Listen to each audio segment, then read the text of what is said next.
Hello students, welcome to my YouTube channel nursing classes. आज हम पढ़ने वाले हैं नर्सिंग रिसर्च और स्टैटिस्टिक्स में normal probability and test of significance, जिसमें हम पढ़ने वाले हैं नॉर्मल प्रोबेबिलिटी कर्व। स्टैटिस्टिक्स में प्रोबेबिलिटी कर्व क्या होता है, स्टार्ट करते हैं इंट्रोडक्शन से। If large value are collected for any character and a frequency table is prepared with small class interval, the frequency curve of this data will give a ball-shaped symmetrical, which is known as normal curve or Gaussian। ठीक है, normal probability curve क्या होता है? अगर कोई large value collect की जा रही है किसी कैरेक्टर के लिए और फ्रीक्वेंसी टेबल प्रिपेयर किया जाएगा, तो स्मॉल क्लास इंटरवल मतलब स्मॉल क्लास के इंटरवल के बीच में जो फ्रीक्वेंसी का कर्व होता है वो बेल शेप्ड होता है। तो उस कर्व को बोलते हैं नॉर्मल प्रोबेबिलिटी कर्व या Gaussian. The shape of this curve depend on the mean and standard deviation of the data. Okay, if the standard deviation या standard variation is very high, the width of curve is also more. Okay, जैसे जैसे standard deviation high होगा उसकी जो width होती है curve की वो ज़्यादा होती है। If we move both side from the mid point means X जहाँ पर उसका मतलब होता है mean, the height of curve is decreased. जैसे बाल शेप्ड बोल रहा है, बॉल शेप्ड का कर्व जाएगा, जैसे मिड पॉइंट ये होगा तो इसके इधर दोनों साइड मूव करने पर जो हाइट होती है कर्व की वो कैसी होने लगती है, कम होने लगती है। ठीक है, if the mean and the standard deviation are 0 and 1, then normal curve is called standard normal curve. If the total area under curve is considered as unity, the normal curve is called normal probability curve. ठीक है, total area क्या होगा, अगर unity में होगा तो उससे कहते हैं normal probability curve. The normal distribution is, formula of normal distribution is that one. इस फॉर्मूले में जो म्यू है वो है मीन डिस्ट्रीब्यूशन और सिग्मा है स्टैंडर्ड डेविएशन। ठीक है, नॉर्मल प्रोबेबिलिटी कर्व की प्रॉपर्टीज़ क्या क्या होती है? It is a normal bell shaped curve. Normal probability curve is continuous type probability curve. The curve is symmetrical and asymmetrical if touch at infinite. All the measures of central tendency are equal and stable on higher peak axis, that is mean, median and mode.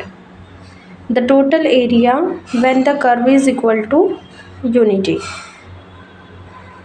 The quartiles Q and Q3, Q1 and Q3 are equidistant from the mean. इसका formula होगा ये अप्रॉक्सिमेलिटी में। The curve has two parameters, that is mean and standard deviation. इसमें दो parameter use होते हैं, mean और एक standard deviation. Normal curve is mesokurtic. On the basis of mean and standard deviation the normal area of curve is distributed as, mean और standard deviation के बीच में जो फॉर्मूला यूज़ होता है उसकी वैल्यू यहाँ पर अलग अलग दी हुई है। ये देखते हैं कर्व कैसे होता है। ये मिड पॉइंट है, दोनों साइड पे मूव करने पर height of the curve decrease होता है। ठीक है, वन साइड में प्लस होगा और अदर साइड इज माइनस। इसमें हम एक चीज़ पढ़ते हैं जेड स्कोर। जेड स्कोर क्या होता है? Z score is computed using observe value in reference to mean and standard deviation from mean using the following formula. Z is equal to x minus mu upon sigma. तो यहाँ पर x is observed value, mu is mean and sigma is standard deviation. Okay. Importance of normal probability curve. It is play an important role in sampling theory. It has been found that data obtained from biological measurement approximately follow normal distribution.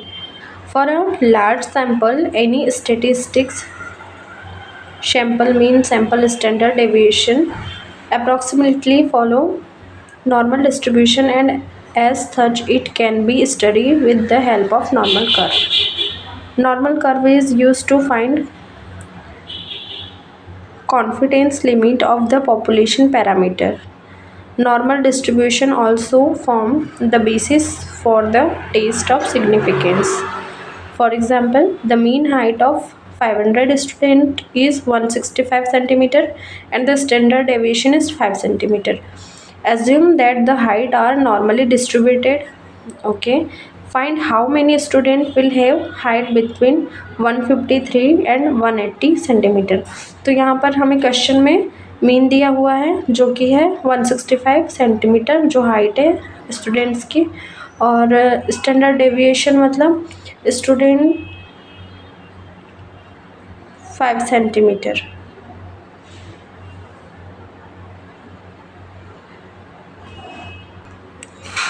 तो question के according mean हो गया 165 centimetre और standard deviation 5 centimetre.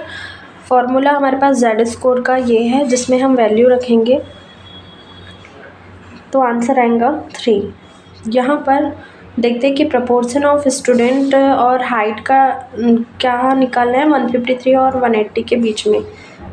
तो area under the standard normal curve between Z is equal to -2.4 and 3.0 and area between जो 153 और 180 के बीच में है वो है -124 and 0. ठीक है, तो इस टाइप से हम जेड स्कोर को निकाल सकते हैं. हमारे पास दो वैल्यू होनी चाहिए, स्टैंडर्ड डेविएशन की और एक मीन की, जिससे हम जेड स्कोर निकाल सकते हैं नॉर्मल प्रोबेबिलिटी कर्व का. तो आज का वीडियो यही था. हमने आज पढ़ा था नॉर्मल प्रोबेबिलिटी कर्व क्या होता है, जो कि एक बेल शेप्ड का होता है.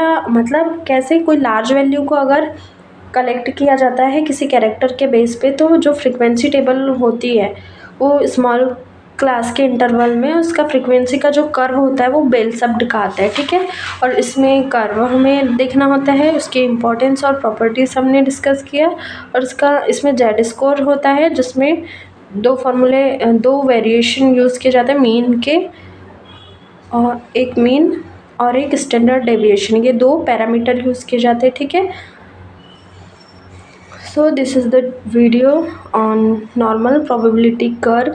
इसके नोट्स आपको मिल जाएंगे टेलीग्राम चैनल पे PDF फॉर्म में, जो कि फ्री है. तो सब्सक्राइब कीजिएगा टेलीग्राम चैनल को, मेरे यूट्यूब चैनल को. वीडियो को लाइक कीजिएगा, शेयर कीजिएगा.